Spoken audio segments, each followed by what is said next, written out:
ওগো তোমার আকাশ দুটি চোখে আমি হয়ে গেছি তারা।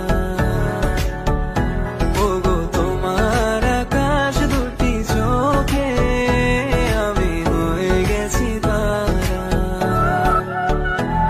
তোর কথায় আমি রাখবো হাজার বাজি, তোর ইশারায় আমি মরে যেতে রাজি।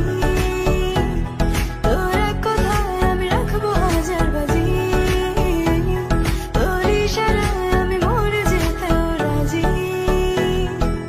আয়নাতে ওই মুখ দেখবে যখন, কপালের কালো তিল পড়বে চোখে, ফুটবে যখন ফুল বকুল শাখে, ভ্রমর যে এসেছিল জানবে লোকে। তোমাকে ছাড়া এ আকাশ সাজে না, সহজে তো বাতাসে বাঁশি বাজে না। চলো না যে কথা তোমাকে শোনা, তোকে জানাতে জানাতে চাই আমি বেঁচেছি ভালোবাসায়, মনের কোণে আপন মনে ঠিকানা বানাতে চাই।